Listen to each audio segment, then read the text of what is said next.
Thank you for those kind words, Liz. I'd also like to thank Suresh and the monitoring group and all the sponsors who put on this fantastic eye-opening event for giving myself and the campaign that I'm involved in the opportunity to come and bring this message to you here today, all the way from South Yorkshire. Many of you probably never been that far, I won't hold that against you. You know, just speaking on a personal note, it's a huge honour and privilege for me to speak here as someone who's going to start life out as a criminal barrister just across from the river, just across over the river in this great city of ours this October. When I look down the list of speakers and the names, it raises the hairs in the back of my neck and my heart beats in anticipation of listening to these people. Now I can see for some of you this might be slightly sad or geekish, but for me it was campaigning and activist lawyers like Gareth Pearce, Imran Khan, Michael Mansfield QC, who took on cases that nobody else would, who saw those cases beyond, others who saw those cases as being beyond the pale. It was about learning about cases like the Birmingham 6 and the Guildford 4 that re-emphasised that miscarriages of justice happen on a monumental scale in this country. It was when I learned about the harrowing denial of justice for people like the Lawrence family and the victims of Hillsborough, because I believe in the legal maximum that justice delayed is justice denied, but it doesn't seem to apply in practice. It was these things that embedded in me the desire and the knowledge that I wanted to pursue a career as a criminal lawyer. So conference, with that in mind, I want to speak to you about a campaign that I'm involved in and on behalf of that campaign. The campaign is called the Rotherham 12 Defence Campaign. And I'm sure you've all heard of Rotherham, and it's not for the reasons I'd like you to have heard of it.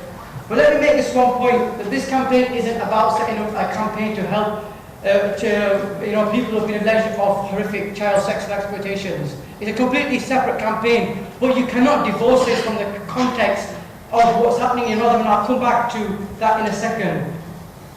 In August 2014, Professor Alexis J. published a landmark report. It made for harrowing and horrifying reading. It found that up to at least 1,400 young, predominantly white working class girls were exploited, abused, raped and trafficked into prostitution, unfortunately by men of a Pakistani Muslim heritage, something that these men shared with myself. But what she also highlighted in this report was cataclysmic levels of institutional failures by Rotherham Borough Council and South Yorkshire Police. They found that these girls reported their abuse to social services. They went to the police, they gave the names of the alleged perpetrators. The police and the council between them had thousands and thousands of documents detailing the abuse that these young girls had suffered. They had the names of the people, but they did nothing. They did not have the will to follow through on these allegations.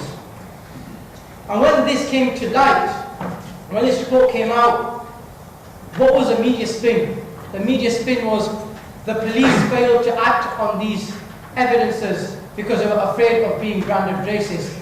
They were afraid that the Muslim community would call the police racist if they arrested these men at the time.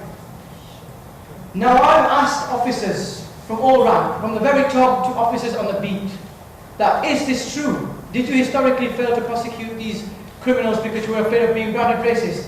And to a man they said to me, no, that is not the truth.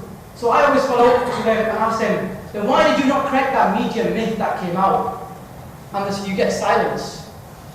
Because nobody knows about these failings. All they know about is these were Muslim men, these were Pakistani men. The questions asked is, I'm a Pakistani man, what did you know? What did you do? What didn't you do? How do you feel? Where's your condemnation? But nobody asks about the failures of the institutions. And I'll tell you why they remain silent. Because it was easy for South Yorkshire Police and it was easy for the local council to remain silent. Because for as long as they remained silent, a defenceless minority community like mine became an easy scapegoat to deflect their failures. That's why to admit that, not even in public, not even to meet in private, they won't even look me in the eye and admit that. But this will surprise us, because we're talking about a police force that besmirched that subverted the Hillsborough campaign. Now the jury's retired in the Hillsborough inquest, and we've learned about the shocking failures there. But their failure doesn't end there. If you look back even further with the miners, they battered, bruised and pillaged miners. Men who were standing and defending their livelihoods, their communities. They were only asking that their livelihoods were not taken away from them. They battered them. So denying these young girls their justice was only another bow to their string of failures. But what followed? You saw a marginalization of the Muslim community. From August 2014 until September 2015, there was one far-right demonstration per month in our town, sometimes more than once a month.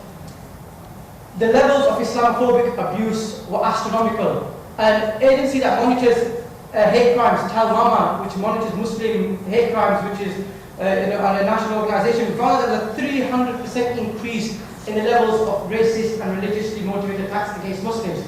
Taxi drivers and takeaway owners were beaten to within an inch of their life. And this all culminated in August 2015, when an 81-year-old Muslim grandfather was murdered whilst on his way to the mosque. He was murdered by two white men, and before they started that savage attack on him, they called him a groomer. They called him other racist slurs. And after we learned in the trial that after they murdered him, they went and they spoke to some of their friends, and they made known their dislike of Pakistani people.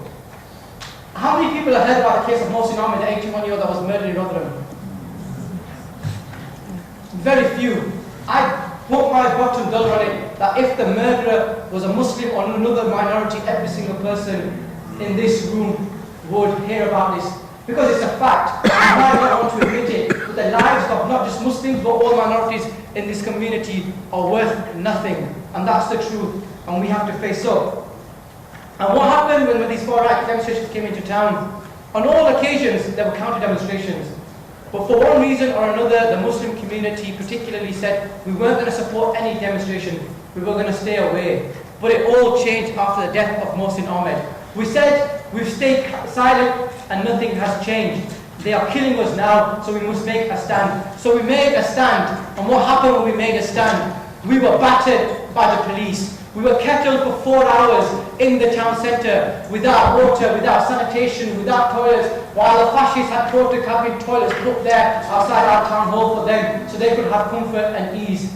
And when our demonstration, when we finally let out from our kettle, we were forced to walk, because the town was cordoned off, we were forced to walk in a particular direction. And when we did, we were attacked by the fascists. Some of the elder men in our group, they defended our community. They defended the young children that were attacked by the fascists. And you know what they got? They faced violent disorder charges and they faced prison sentences if they are convicted this October. Because you can now attack the Muslim community in Rotherham and nobody will bat an eyelid. Because we are all groomers, we're all somehow paedophiles, we were all somehow complicit in the horrific abuse that went on. And that's not the case. You know, I had the immense honour of standing with these men that have been charged. I can tell you that these men, this campaign isn't about them getting scot-free from the very serious charges they face. This campaign is for them, and you speak to them and they will tell you it's about a bigger picture. It's about fighting back the tide of racism. It's about standing up and saying that, you know what, we might be facing a difficult time, but we want this case to be a landmark case to say that if you're attacked by fascists and you defend your community, you will not and should not be prosecuted.